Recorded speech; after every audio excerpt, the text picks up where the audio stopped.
Before the Philippines, I was the kind of woman who couldn't find appreciation in anything.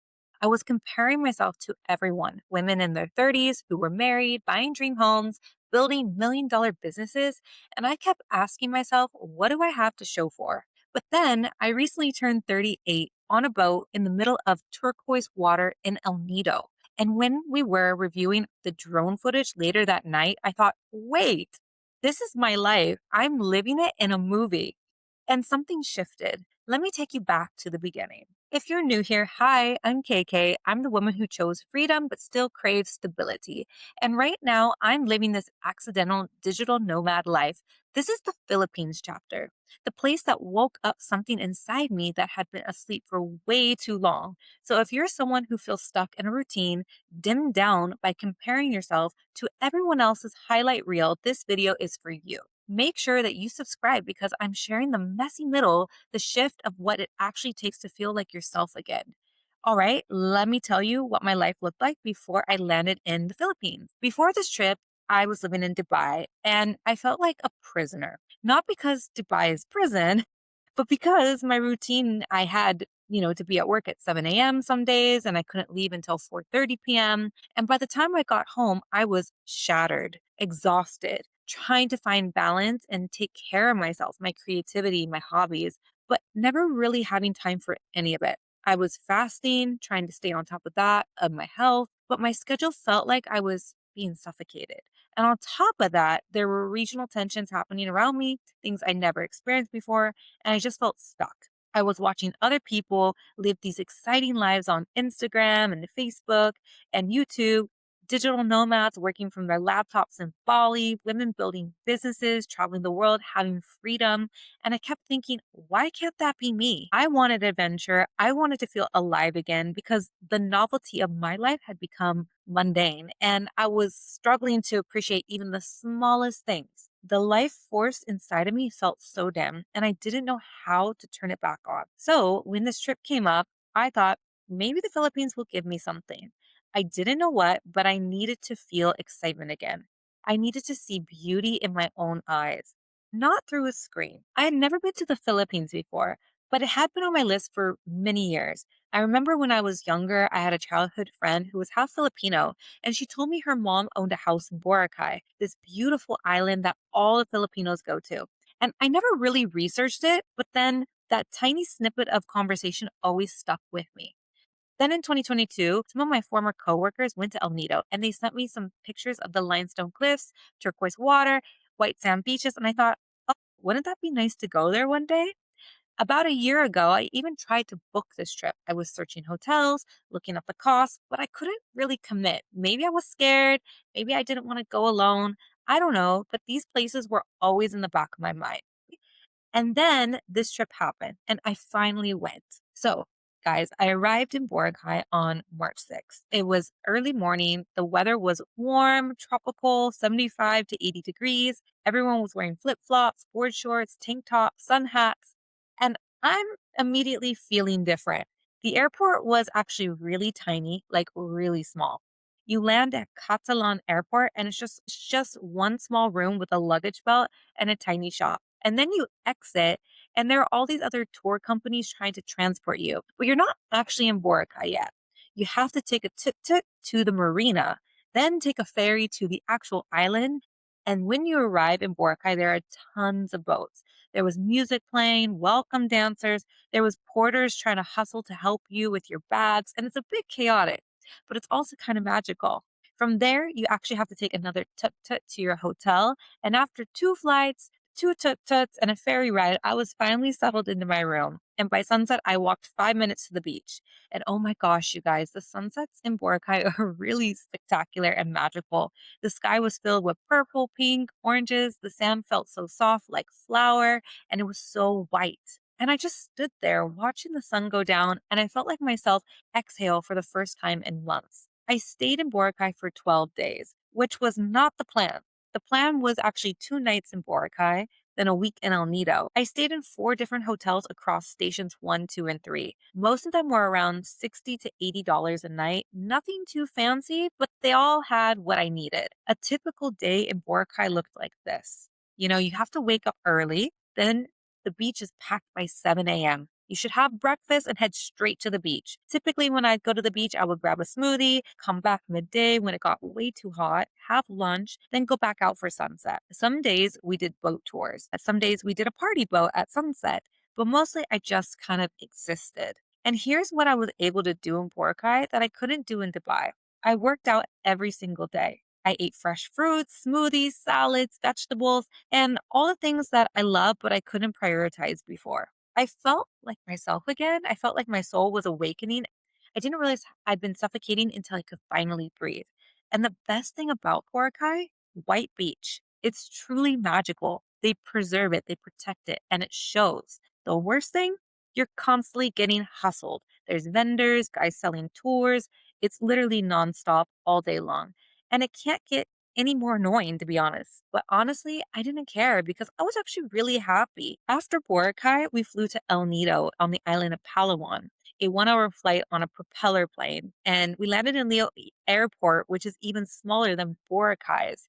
There wasn't even a luggage belt. We stayed at Fabrica's cottages near Coron Coron, which was about $80 a night. And it was good value because El Nido is actually quite expensive and the accommodations aren't as nice as Boracay. El Nido town is very hectic. It's noisy. Things are more spread out. Palawan is a huge island, and El Nido is just one small area. So it felt different from Boracay's compact, walkable vibe. But here's where everything changed my birthday. I turned 38 in El Nido, and we did tour A, the most famous tour. The one with the big lagoon, the secret lagoon, Shimizu Island, Seven Commando Beach, kayaking through the turquoise water surrounded by the limestone cliffs. We booked it on Klook, about $25 to $30 a person, and the tour was fantastic. The lunch was actually delicious. And that morning, we checked in the El Nido port, grabbed a small breakfast nearby. Nothing fancy, but I'm a breakfast person, so I needed something. And by 8:30 a.m., we departed for our tour. On the tour, there were about 20 people on the boat, and the whole day was just perfect. We had snorkeling, swimming, kayaking through the big lagoon. And here's the moment I'll never forget. The boat operator found out it was my birthday, and everyone on the boat sang happy birthday to me. Strangers from all over the world singing to me in the middle of the ocean. And later that day, we decided to take some drone footage. And when we reviewed it that night, it looked surreal, like something you'd only see in a movie or an Instagram reel. The boat, the turquoise water, the limestone cliffs. And I thought, wait, this is my life. I'm living a movie. I'm 38 years old, traveling to remote parts of the world most people have never even heard of, doing what I want when I want, not fitting into the typical mode of a 38-year-old woman in 2026. And I felt kind of proud, like I'm exactly where I need to be in my true purpose. And that night, after we came back from the tour, we went to Bella Vita in Coron Coron, an Italian restaurant on the beach. It was al fresco, candles, soft lighting, there was music, and the sunset and afterglow was happening at the same time. We had a bruschetta pasta pizza, and they gave us a really great table because they also knew it was my birthday. And I felt content, like the day had just flowed so perfectly. We also decided to do Tour B, which focuses on beaches, some caves and sandbars like Snake Island, Chudagon Cave, and another couple islands. And this was about $25 per person. And honestly, I liked Tour B even more than Tour A. There were a lot less people, more beautiful beaches. So here's my honest take. If you go to El Nido, you need to know that the boat tours are the main attraction.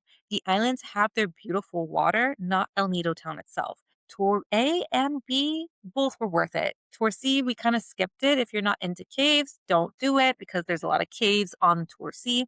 But here's what you need to know before booking. If you're a beach person or a cave person, because do you mind the crowds?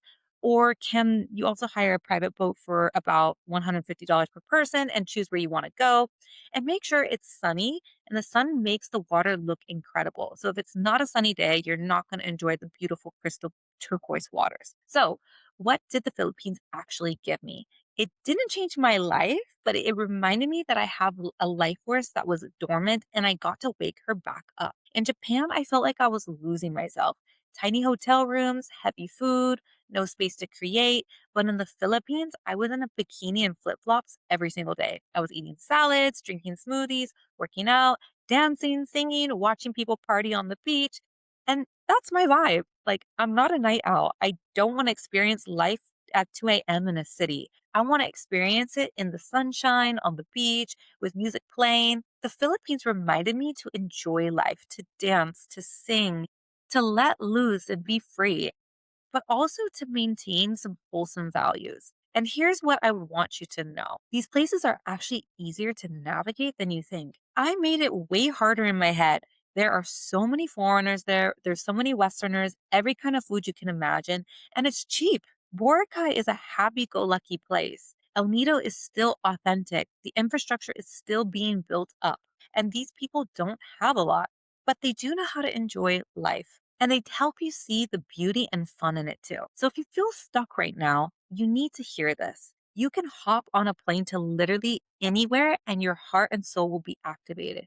Go to that place on your wouldn't it be nice to visit list, because these places helped me awaken what was dead or asleep inside of me. Before the Philippines, I was the kind of woman who compared herself to literally everybody, who felt stuck even though nothing was technically wrong, who felt like her life force was dimmed. Now, I'm the kind of woman who appreciates the small moments, the freedom to wake up and do what I want when I want, who gets to work on herself so she can feel better internally, whose gratitude and appreciation is reactivated. And turning 38 in the Philippines made me realize my life is beautiful. It's so unpredictable, but in a beautiful way. I was chosen to be I was chosen to be the black sheep in my family, to experience something totally different than what everyone else around me is experiencing.